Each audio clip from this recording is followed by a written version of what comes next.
அப்துல் மியாவோட மரணத்துக்கு அப்புறம் அவருடைய 3 குழந்தைங்களும் அனாதை ஆயிட்டாங்க. இப்ப அவங்களுக்கு அப்பாவோட ஆதரவு இல்லாம போயிடுச்சு. இனிமே என்ன ஆகுமோ? நம்ம குடும்பத்தை எப்படி நடத்துறது? 2 வயசு வந்த பொண்ணுங்க இருக்காங்க, கல்யாணம் வேற பண்ணணும். அல்லா கருணை காட்டுங்க அல்லா. அம்மா, இப்ப நாங்க தான் வெளியில போய் வேலை செய்யணுமா? ஆனா உன்னால என்ன வேலை பண்ண முடியும்? எனக்கு ஒரே ஒரு வேலை தான் நல்லா செய்ய தெரியும், சமைக்கிற வேலை. நாம ஏன் ஒரு பிரியாணி சென்டர் ஓபன் பண்ணக்கூடாது? ஆனா அதுக்கு நிறைய பணம் தேவைப்படுமே. பணத்தை பத்தி கவலைப்படாதீங்க, என்கிட்ட கொஞ்சம் நகைங்க இருக்கு.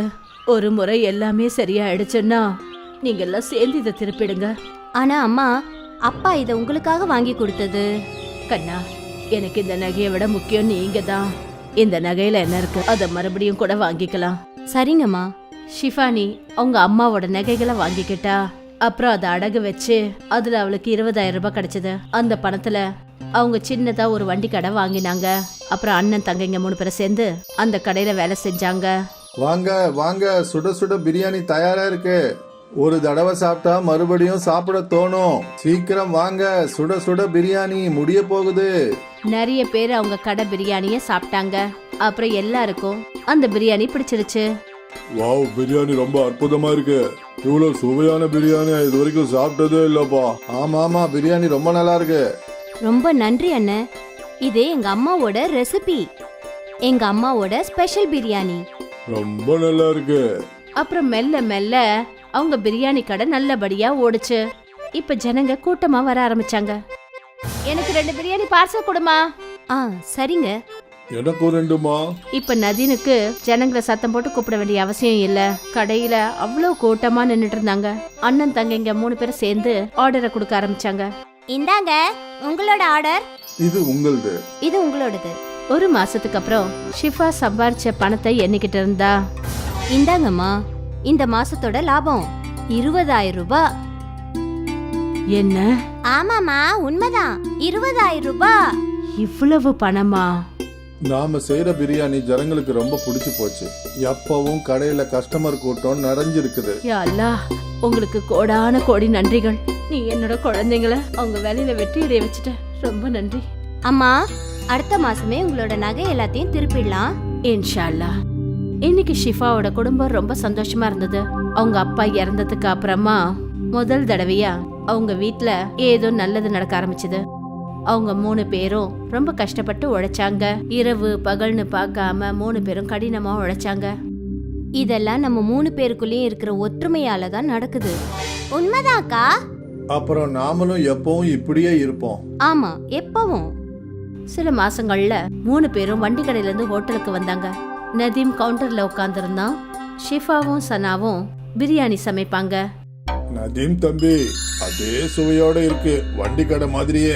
நிச்சயமா இதுதானே எங்க அம்மாவுடைய ரெசிபி. அண்ணா, இந்த டேஸ்ட் எப்பவும் மாறாதுண்ணே. ஜனங்க எப்பவும் அவங்க பிரியாணியோட டேஸ்ட பாராட்டிக்கிட்டே இருப்பாங்க. மெல்ல மெல்ல இவங்களுக்கு பார்ட்டியோட கேட்டரிங் கான்ட்ராக்டும் கிடைக்க ஆரம்பிச்சது. தம்பி, நாளைக்கு வீட்ல ஒரு பார்ட்டி இருக்குப்பா. 100 பேருக்கு பிரியாணி வேணும். நிச்சயமாங்க, நாளைக்கு கிடைச்சிரும். ஆனா அதே சுவையோட இருக்கணும். இங்க சாப்பிடுறோமே அதே மாதிரி இருக்கணும். நிச்சயமா அதே சுவையோட இருக்கும். நீங்க கொஞ்சம் கூட கவலைப்படாம ஆர்டர் கொடுத்துட்டு போங்க. அண்ணன் தங்கைங்க 3 பேரும் ரொம்ப சந்தோஷமா இருந்தாங்க. அதாவது அவங்களோட பிசினஸ் பெருசா வளர்ந்துகிட்டே போச்சு. அப்புறம் ஒரு நாள், என்னாச்சு? இந்த ஆர்டர் இன்னும் போகல? காஜி சாரோட வீட்ல நிக்கா. ஆனா ஏதோ காரணத்தினால அந்த நிக்கா நின்னு போச்சு. இப்போ அந்த சாப்பாடு அங்க போகாது. யா அல்லாஹ், ரொம்ப பாவம் அவங்க. நீ ஒரு வேலை செய்யி, இத ஏழைங்களுக்கு கொடுத்துரு. நம்ம காதி ஐயாவை எல்லாரும் வாழ்த்தட்டும். சரிம்மா. தன்னோட பெரிய அக்கா சொன்னதுனால நதீம் பிரியாணி எல்லாத்தையும் ஃபக்கீருங்களுக்கு கொண்டு போய் கொடுத்தான். ஆனா அவனுக்கு மனசு இல்ல. அவன் ஹோட்டலுக்கு திரும்பி வந்தப்ப சனா அங்க நின்னுட்டு இருந்தா. ஆப்பா எங்க? அவ வீட்டுக்கு போயிருக்கா. எனக்கு ஒரு விஷயம் புரியவே இல்ல. ஆப்பா எதுக்காக இவ்வளவு பிரியாணிய ஏழைங்களுக்கு கொடுக்க சொன்னாங்கன்னு தெரியல. நீ என்ன சொல்ற? சனா, இன்னைக்கு காஜி சார் வீட்டுல நிக்கா இருந்தது. அவர் 300 பேருக்கு பிரியாணி ஆர்டர் கொடுத்திருந்தாரு. ஆனா ஏதோ ஒரு காரணத்தினால அவங்க வீட்டு நிக்கா நின்னு போச்சு. இப்ப பிரியாணியும் நின்னு போச்சு. நான் அந்த பிரியாணியை வித்துடலான்னு நினைச்சிட்டு இருந்தேன். ஆனா ஆப்பா பிரியாணியை ஏழைகளுக்கு கொடுத்துட சொல்லி சொன்னா. இது சரியான முடிவு கிடையாது. அந்த பிரியாணியை வச்சு நாம பணம் சம்பாதிச்சிருக்கலாம்ல. ஆமா நிச்சயமா. நம்ம அக்காவுக்கு ரொம்பவே இலக்கிய மனசு. அதனால அவங்க யோசிச்சிருப்பாங்க, நமக்கு தான் பிரியாணிக்கு காசு கிடைச்சிருச்சே, நாம ஏன் பிரியாணியை ஏழைங்களுக்கு கொடுக்க கூடாது. ஆனா அது ரெட்டிப்பா வரக்கூடிய லாபத்தை நினைச்சிருக்க மாட்டாங்க. இருக்கலாம் தான். அப்பதான் ஷிஃபா அங்க வந்தா. சனாவும் நதீமும் அவங்க பேசிட்டு இருந்ததை நிறுத்திட்டாங்க. பிரியாணியை ஏழைங்களுக்கு கொடுத்துட்டல. கொடுத்துட்டேன். காதி சாருக்கு அவங்களோட ஆசீர்வாதம் கிடைக்கட்டும். அவருக்கு அவங்களோட ஆசீர்வாதம் ரொம்ப அவசியம். கண்டிப்பா. சனாவும் நதீமும் அவங்க அக்காவோட முடிவுல அவங்களுக்கு கொஞ்சமும் உடன்பாடு இல்ல. இருந்தும் அவங்களோட பிசினஸ் நடந்துகிட்டே இருந்தது. அவங்களுக்கு இன்னும் பெரிய பெரிய ஆர்டர்ஸ் கிடைச்சது. அவங்களோட ஹோட்டலும் நல்லபடியா நடந்துட்டு இருந்தது. சில மாசங்களுக்கு அப்புறம் இன்னும் ஒரு ஆர்டர் கேன்சல் ஆயிடுச்சு. நதீம், அன்சாரியோட ஆர்டர் கேன்சல் ஆயிடுச்சு. நீ இந்த பிரியாணியை எடுத்துட்டு போய் ஏழைங்களுக்கு கொடுத்துரு. சரி அப்பா. நதீம் சரின்னு ஒத்துக்கிட்டான். ஆனா அவனுக்கு மனசு வரல. பெரியவ வீட்டுக்கு போனதுக்கு அப்புறமா சனாவும் நதீமும் பேசிட்டு இருந்தாங்க. நாம இந்த பிரியாணியை விற்க கூடாதா? இப்ப ராத்திரி 10 மணி ஆயிடுச்சே, கஸ்டமர்ஸ் வந்தாலும் இப்ப வரலாம். ஒரு வேலை பண்ணுவோம், இத உள்ள வச்சிடுவோம். காலையில முதல்ல இத வித்துடுவோம். இதுதான் சரி. அண்ணனும் தங்கையும் சேர்ந்து அந்த பிரியாணியை மறைச்சிட்டாங்க. மறுநாள் அவங்க முதல்ல அந்த பிரியாணியை வித்தாங்க. அப்புறம் அவங்க 2 பேரும் ரொம்ப சந்தோஷப்பட்டாங்க. அதாவது லாபம் 2 மடங்கா கிடைக்குதுன்னு. அப்புறம் ஷிஃபாக்கு இந்த விஷயம் தெரியவே தெரியாது. அப்புறம் என்ன, எப்போது ஏதாவது ஆர்டர் கேன்சல் ஆனா மறுநாள் அந்த பிரியாணிய சனாவும் நதீமும் ஹோட்டல்ல விற்க ஆரம்பிச்சாங்க. இந்த விஷயம் பல மாசங்களா நடந்துகிட்டு இருந்தது. ஒரு நாள் இந்த பழைய பிரியாணி ஒரு ரெகுலர் கஸ்டமரோட பிளேட்டுக்கு வந்தது. தம்பி நதீம், ஏதோ தப்பா இருக்கே, பிரியாணில அந்த ருசி இல்லையேப்பா. அப்படி எப்படின்னு நடக்கும்? நாங்க எப்பவும் போல அதே மாதிரி தானே பிரியாணியை செய்யறோம். சரிப்பா. மெல்ல மெல்ல கஸ்டமர்ஸ் எல்லாருக்கும் பிரியாணி டேஸ்ட் மாறுறது புரிஞ்சுக்கிட்டாங்க. அப்புறம் அவங்களுக்கு அந்த சுவை பிடிக்கவே இல்லை. திடீர்னு அவங்க ஹோட்டலுக்கு வர கஸ்டமர்ஸ் குறைஞ்சிட்டாங்க. அப்பதான் ஷிஃபா யோசிக்க ஆரம்பிச்சா. திடீர்னு என்ன ஆச்சு?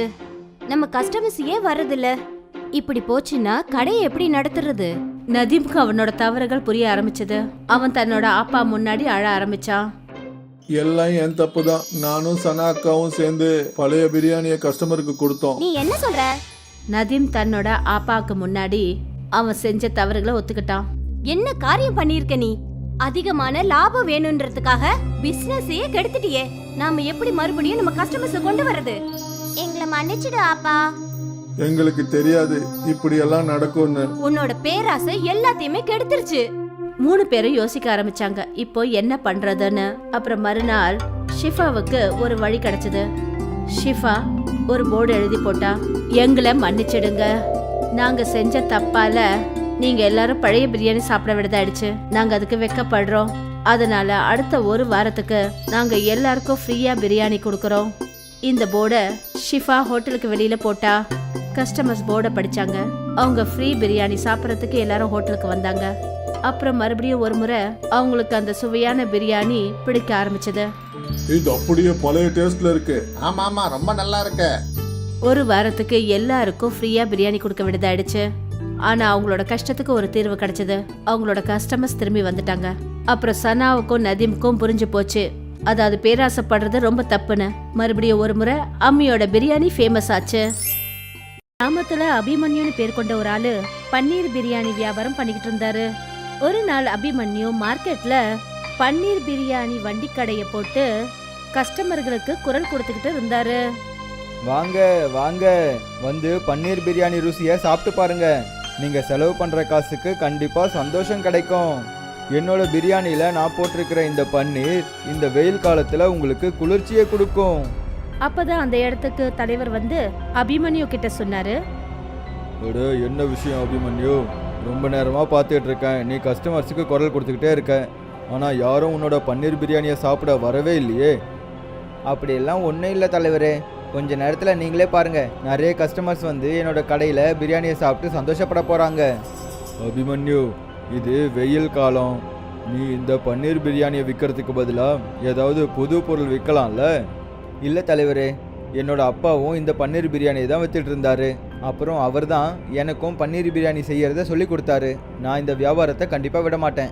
கொஞ்ச நேரத்துல அபிமன்யோட வண்டி கடைக்கு ஜனங்க கூட்டமா வர ஆரம்பிச்சாங்க. அப்புறம் கொஞ்ச நேரத்துல அபிமன்யு கொண்டு வந்த பன்னீர் பிரியாணி எல்லாம் முடிஞ்சிருச்சு. தலைவர் சிரிச்சுக்கிட்டே அபிமன்யு கிட்ட என்ன சொன்னார்னா, பாராட்டியே ஆகணும் அபிமன்யு. உன்னோட பன்னீர் பிரியாணியோட இந்த சுவை இந்த வெயில் காலத்துலயும் ஜனங்களை உன் பக்கமா எடுத்துடுச்சு. அபிமன்யு சிரிச்சுக்கிட்டே தன்னோட வீட்டுக்கு புறப்பட்டு போனாரு. அப்புறம் தலைவர் மனசுல பாரத்தோட தன்னோட வயலை நோக்கி புறப்பட்டு போனாரு. வயல்ல அவருடைய அண்ணன் புள்ள சந்து தலைவருக்காக காத்துக்கிட்டு இருந்தாரு. சித்தப்பா, நீங்க அபிமன்யு கிட்ட பேசுனீங்களா? நானும் என்னோட சார்பா அவன்கிட்ட சொல்லிட்டேன். அவன் பன்னீர் பிரியாணிக்கு பதிலா வேற ஏதாவது புதுசா விற்கலான்னு சொன்னேன். ஆனா அவன் முடியாதுன்னு சொல்லிட்டான். சித்தப்பா, அபிமன்யோட பன்னீர் பிரியாணி ரொம்பவே ஃபேமஸா இருக்கு.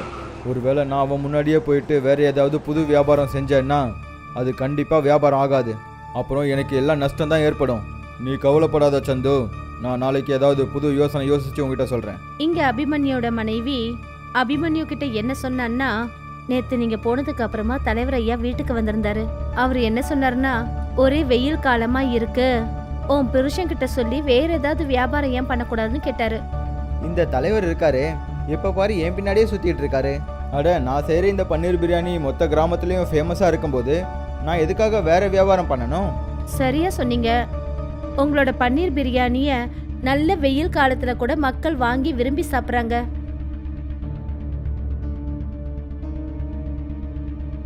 மறுநாள் தலைவர் தன்னுடைய அண்ணன் புள்ள சந்து கிட்ட சொன்னாரு, நான் ஒரு வழி யோசிச்சுட்டேன் சந்து. நீ இன்னைக்கே அந்த அபிமன்யோட கடைக்கு முன்னாடி போயிட்டு பன்னீர் பிரியாணியே செஞ்சு வை. சித்தப்பா, நான் செய்கிற அந்த பன்னீர் பிரியாணியை கஸ்டமருங்க வந்து வாங்குவாங்கன்னு உங்களுக்கு தோணுதா? முழு விஷயத்தையும் கேளு சந்து. நீ உன்னோட கடைக்கு அக்கம் பக்கத்தில் நல்ல அழகான சேருங்களையும் போட்டு வை. அப்போதான் ஜனங்க உட்காந்து சாப்பிட வசதியாக இருக்கும். அது மட்டும் இல்லாமல் உன்னோட பன்னீர் பிரியாணி பிளேட் கூடவே ஒரு கூல் ட்ரிங்கையும் ஜனங்களுக்கு ஃப்ரீயாக கொடு. சித்தப்பா, இப்படி பண்ணால் எனக்கு லாபம் கம்மியாகவும் நஷ்டம் அதிகமாகிடுமே. சரியான முட்டாளாக இருக்கியே. நான் சொல்கிற மாதிரி நீ செஞ்சனா கஸ்டமர்ஸ் எல்லாரும் கண்டிப்பாக உன்னை தேடி தான் வருவாங்க, புரிஞ்சுக்கோ. ஒரு தடவை அவனோட கஸ்டமர்ஸ் எல்லாம் பிரிஞ்சு உன்கிட்ட வந்துட்டாங்கன்னா அதுக்கப்புறம் உன்னோட இஷ்டப்படியே நீ ஒரு பிளேட் பிரியாணி விலையை எவ்வளோ வேணால் ஏற்றிக்கலாம். உனக்கு ஒன்றும் தெரியாது சந்து, இந்த நாட்டில் மக்கள் எல்லாரும் இலவசத்தை தேடி தான் சீக்கிரமாகவே ஒன்று சேர்ந்து வருவாங்க. அப்புறம் அந்த அபிமன்யுவை பற்றி தானே, அவனோட கடையை என்ன பண்ணணுங்கிற விஷயம் எனக்கு ரொம்ப நல்லாவே தெரியும். மறுநாள் சந்து தலைவர் சொன்ன மாதிரியே அவரு பக்கத்துல நல்ல நல்ல வெரைட்டியோட கொடை போட்டு சேர் எல்லாம் போட்டிருந்தாரு. அப்புறம் கஸ்டமருங்களை சத்தம் போட்டு கூப்பிட ஆரம்பிச்சாரு. வாங்க வாங்க, நீங்க எல்லாரும் அந்த அபிமன்யுவோட மோசமான பன்னீர் பிரியாணியை நிறைய சாப்பிட்டுட்டீங்க. ஒரு தடவை என் கையால் செஞ்ச சுவையான பன்னீர் பிரியாணியோட சுவையை அப்புறம் கூடவே இலவசமா கூல் ட்ரிங்க்ஸையும் சாப்பிடுங்க. ஒரு கஸ்டமர் சந்து கிட்ட சொன்னாரு, அட அண்ணே, நீங்கள் நிஜமாவே ஒரு பிளேட் பன்னீர் பிரியாணி கூட ஒரு கூல்ட்ரிங்க்ஸை ஃப்ரீயாக தரீங்களா? அட ஆமாண்ணே, நான் ஒன்றும் சும்மாலாம் சொல்லலை. அது மட்டும் இல்லாமல் நீங்கள் அபிமன்யு கடைக்கு போயிட்டு வெயில் காலத்துலேயும் பன்னீர் பிரியாணி சாப்பிட்றீங்க. ஆனால் நீங்கள் இந்த கூரைக்கு கீழே பொறுமையாக உட்காந்து பன்னீர் பிரியாணியோட ருசியை அனுபவித்து சாப்பிடலாம். அப்புறம் இந்த வெயில் காலத்தில் குளிர்ச்சியான கூல்ட்ரிங்க்ஸையும் ஃப்ரீயாக நீங்கள் குடிக்கலாம்ல. அடேங்கப்பா அண்ணே, அப்போது எல்லாருக்கும் சந்தோஷம்தான். கொஞ்ச நாட்கள்லயே அபிமன்யோட எல்லா கஸ்டமர்களும் சந்துவோட வண்டி கடைக்கிட்டு பன்னீர் பிரியாணி சாப்பிட்டு சந்தோஷப்பட ஆரம்பிச்சாங்க. பாவம், அபிமன்யோட வருமானம் நின்று போச்சு. அப்படி தலைவரோட அண்ணன் புள்ள ஒரு கூல்ட்ரிங்க் ஃப்ரீயா தராருன்னா நீங்களும் ஒரு கூல்ட்ரிங்க் ஃப்ரீயா கொடுக்கலாம் இல்லைங்களா? நீ என்ன இப்படியெல்லாம் பேசிகிட்டு இருக்க பிந்தியா? ஏற்கனவே நான் ஜனங்களுக்கு ரொம்பவே கம்மி விலையில தான் பன்னீர் பிரியாணி விற்றுக்கிட்டு இருக்கேன். ஒருவேளை நானும் கூல்ட்ரிங்க்ஸை ஃப்ரீயாக கொடுத்தேன்னா அப்புறம் நம்மளோட வீட்டு செலவுக்கே கொஞ்சம் கூட பணமே இல்லாமல் போயிடுமே. இப்போ தான் எனக்கு நல்லா புரியுது, தலைவர் எதுக்காக வந்து என்னை இந்த வியாபாரத்தை பண்ண வேண்டாம்னு சொன்னாருன்னு புரியுது. இன்னைக்கு நான் தலைவர்கிட்ட இதை பற்றி கண்டிப்பாக பேசியே ஆகணும். சாயந்தர சமயத்துல அபிமன்யு தலைவர் வீட்டுக்கு போனாரு. அபிமன்யுவை பார்த்ததும் தலைவர் முகத்தை ஒரு மாதிரி வச்சுக்கிட்டு என்ன சொன்னாருன்னா, என்ன விஷயம் அபிமன்யு, இங்கே எதுக்கு வந்த? இங்கே பாருங்க தலைவரே, உங்களுக்கு என்கிட்ட அப்படி என்ன விரோதம் இருக்குன்னு எனக்கு எதுவும் தெரியாது. ஆனால் உங்களோட அண்ணன் பையன் என்கிட்ட பண்ணுறது கொஞ்சம் கூட சரி கிடையாது. ஏன்பா, இந்த கிராமத்தில் நீ மட்டும்தான் பன்னீர் பிரியாணி விற்கணும்னு அதிகாரம் இருக்கா என்ன? இல்லை தலைவரே, நான் அப்படியெல்லாம் சொல்லலையே. ஆனால் உங்களோட அண்ணன் பையன் சந்து என்னோட பிரியாணியை பற்றி எல்லாருக்கிட்டையும் தப்பாக பேசிக்கிட்டு இருக்காரு. அப்புறம் எதுக்காக அவர் என்னோட கடைக்கு முன்னாடியே வந்து பிரியாணியை விற்றுக்கிட்டு இருக்காருன்னு சொல்லுங்களேன். அபிமன்யு, நீ உன்னோட உரிமையை விட ரொம்ப அதிகமாக போயிட்டு இருக்க. ஒவ்வொருத்தரும் அவங்கவுங்க விதப்படி தான் அவங்கவுங்க வியாபாரத்தை பண்ணிக்கிட்டு இருப்பாங்க. அப்புறம் இப்போ விஷயம் என்கிட்ட வரைக்கும் வந்துருச்சுல்ல, அப்போ கவனமாக கேளு. உன்னோட அப்பா பல வருஷங்களுக்கு முன்னாடி என்கிட்ட கடன் வாங்கியிருந்தாரு. அதை இது வரைக்கும் அவர் திரும்ப கொடுக்கவே இல்லை. இப்போ நீங்கள் என்ன சொல்ல வரீங்க தலைவரே? நீ அவரோட மகன் தானே, அப்படின்னா அவரோட கடனை நீ அடைக்கிறது உன்னோட கடமைன்றதை புரிஞ்சுக்கோன்னு சொல்கிறேன். இப்போ என்னோட குடும்ப சூழ்நிலை மோசமாக இருக்குது தலைவரே. அதுக்கும் காரணம் உங்களோட அண்ணன் பையன்தான். அதெல்லாம் ஒரு பிரச்சனையும் இல்லை. உன்னோட தள்ளுவண்டி கடை சும்மா தானே இருக்கு. நாளைக்குள்ளே உன்னோட தள்ளுவண்டி கடையை இங்கே எடுத்துகிட்டு வந்து வை. இல்லைனா நான் உன்னோட தள்ளுவண்டி கடையை உன்னோட வீட்டுக்கே வந்து எடுத்துகிட்டு போகிற மாதிரி ஆகிடும். அபிமன்யு ரொம்ப சோகத்தோட அந்த இடத்த விட்டு போனாரு.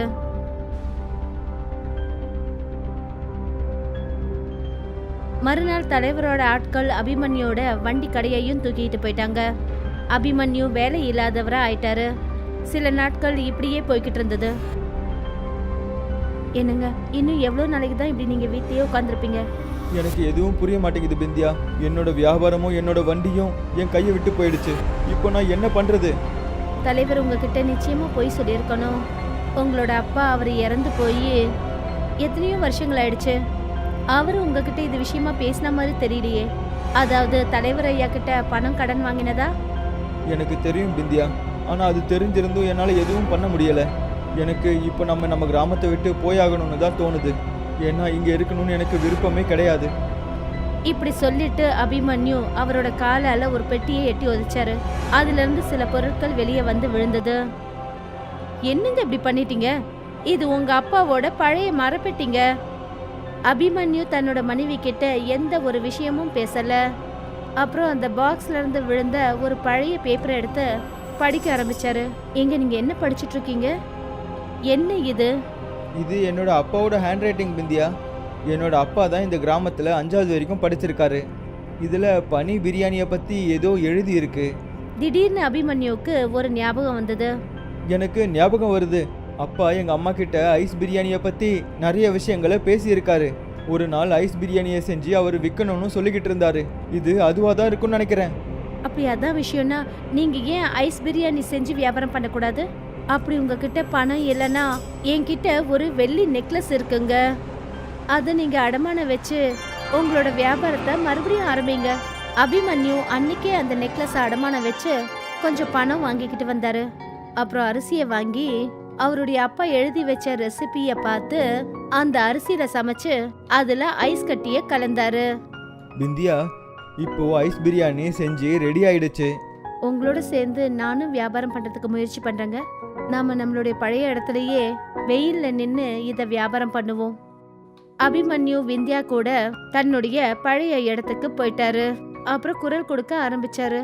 வாங்கண்ணே வாங்க, நீங்க எல்லாரும் நிறைய பன்னீர் பிரியாணியை சாப்பிட்டுட்டீங்க.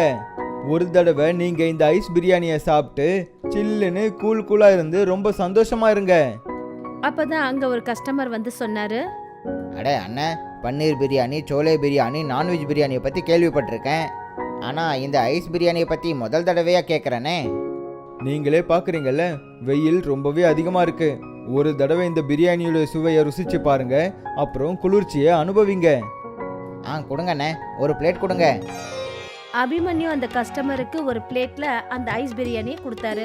பிரியாணியை சாப்பிட்ட உடனே அந்த கஸ்டமர் என்ன சொன்னாருன்னா, அட அண்ணன், இந்த ஐஸ் பிரியாணியை சாப்பிட்ட உடனே எனக்கு எப்படி இருக்குன்னு தெரியுமா? ஏதோ திடீர்னு டிசம்பர் மாசத்துல இருக்க மாதிரி இருக்கு. அந்த கஸ்டமர் சொன்னதை கேட்டுட்டு எல்லா கஸ்டமரும் அபிமன்யோட ஐஸ் பிரியாணியை சாப்பிட ஓடி வந்தாங்க. கொஞ்ச நாள்ல அபிமன்யோட ஐஸ் பிரியாணி தன்னோட கிராமத்துலயும் அப்புறம் அக்கம் பக்கத்துல இருக்கிற எல்லா கிராமங்கள்லயும் பிரபலம் ஆயிடுச்சு. அபிமன்யோட ஐஸ் பிரியாணிய யாரெல்லாம் சாப்பிட்றாங்களோ பயங்கரமான வெயில்ல கூட அவங்களுக்கு அந்த வெயில் தெரியல. ஒரு நாள் அபிமன்யோட மனைவி அபிமன்யு கிட்ட சொன்னா, உங்க அப்பாவோட ஐஸ் பிரியாணி ரெசிபி மட்டும் நமக்கு கிடைக்கலன்னு வச்சுக்கோங்க, நாம நடு தெருவுக்கு வந்திருப்போம். நீ சரியா சொல்ற. அப்பா எப்பவும் அப்பா தானே. இந்த உலகத்தை விட்டு போனதுக்கு அப்புறமாவும் அவர் நமக்கு உதவி செஞ்சிருக்காரு. நான் ஆசைப்படுறது என்னன்னா, இந்த வெயில் காலத்துல பாவம் நிறைய ஏழை மக்கள் வெயில்னால ரொம்ப கஷ்டப்பட்டுட்டு இருக்காங்க. அவங்க வீட்டுல கூலரும் கிடையாது, ஃபேனும் கிடையாது. அவங்க எல்லாருக்கும் நீங்க இந்த ஐஸ் பிரியாணி ஃப்ரீயா கொடுங்க. அபிமன்யுக்கு தன்னோட மனைவி சொன்ன யோசனை பிடிச்சிருந்தது. அப்புறம் அபிமன்யு அன்னையில இருந்து 7 ஜனங்களுக்கு ஃப்ரீயா ஐஸ் பிரியாணி கொடுக்க ஆரம்பிச்சாரு. கிராமத்துல யாராவது வெயில உணர்ந்தாங்கன்னா அவங்க நேரா அபிமன்யோட கடைக்கு வந்துருவாங்க. அப்புறம் அபிமன்யு அந்த கிராமத்துல ஒரு கடையை வாங்கினாரு. இப்போ அவர் அந்த கிராமத்திலேயே அந்த கடையில ஐஸ் பிரியாணி செஞ்சு வியாபாரம் பண்ண ஆரம்பிச்சாரு. இத பார்த்துட்டு சந்து தலைவர்கிட்ட சொன்னா, சித்தப்பா, நம்ம யோசிச்ச எல்லாமே இப்போ வீணா போச்சு தெரியுமா? நீ ரொம்ப சரியா சொன்ன. இந்த சந்துவுக்கு இந்த ஐஸ் பிரியாணியை செய்யற வழிமுறை எங்கிருந்து கிடைச்சதுன்னு எதுவும் தெரிய மாட்டேங்குது. அவனோட அந்த ஐஸ் பிரியாணியை சாப்பிட்டதுக்கு அப்புறமா யாருக்கும் வெயிலே தெரிய மாட்டேங்குதாமே. இப்போ தூரத்துல இருந்தெல்லாம் ஜனங்க வந்து அவனோட பிரியாணியை சாப்பிட்டுட்டு போறாங்க. அதுவும் முக்கியமா அவங்க எதுக்காக சாப்பிட்றாங்கன்னா அவங்க உடம்ப குளிர்ச்சியாக்கணும்னு தான் வந்து சாப்பிட்றாங்க. அப்படின்னா ஏதாவது செய்யுங்க சித்தப்பா. நம்ம எதிரி நம்மளை விட பலசாலி ஆயிட்டான்னா அப்போ அவன்கிட்ட எதிரியா இருக்கக்கூடாது, அவனுக்கு நம்ம புரிய தான் வைக்கணும். என் கூட வா.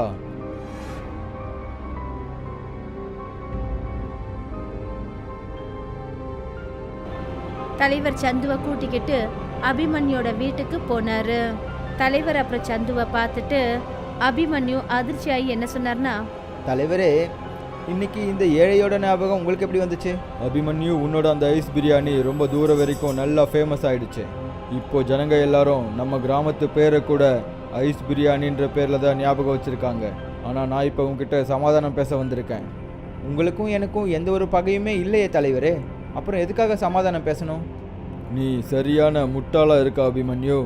உன்னோட கையில் ஐஸ் பிரியாணியை செய்யறதுக்கான வழிமுறை இருக்குது. உனக்கு வேணும்னா அதை வச்சு ₹1,00,000 சம்பாதிக்கலாம்ல. ஆனால் நீ பணம் சம்பாதிக்கிறதுக்கு பதிலாக ஏழை மக்களுக்கு இலவசமாக அந்த ஐஸ் பிரியாணியை கொடுத்துக்கிட்டு இருக்க. நீங்கள் உங்களோட தப்பை புரிஞ்சுக்கிட்டீங்கன்னு தான் நான் இவ்வளோ நேரமாக நினச்சிக்கிட்டு இருந்தேன். அதான் இங்கே வந்திருக்கீங்கன்னு நினச்சேன். ஆனால் நான் நினச்சது தப்பு தான் தலைவரே. பணத்தால் எல்லாத்தையும் வாங்க முடியாது. ஏழைங்களுக்கு உதவி செய்கிறதுனால எங்களோட மனசுக்கு ஒரு சந்தோஷம் கிடைக்குதில்ல, அதை எவ்வளோ பணத்தாலையும் எப்படியும் வாங்க முடியாது தலைவரே. நீங்கள் முதல்ல என் வீட்டை விட்டு கிளம்பலாம். தலைவரும் சந்துவும் முகத்தை தொங்க போட்டுக்கிட்டு அந்த இடத்த விட்டு புறப்பட்டு போனாங்க. அபிமன்யு இன்னைக்கும் ஐஸ் பிரியாணியை செஞ்சுட்டு இருக்காரு. அப்புறம் அதை நல்ல முறையில் வியாபாரம் பண்றாரு.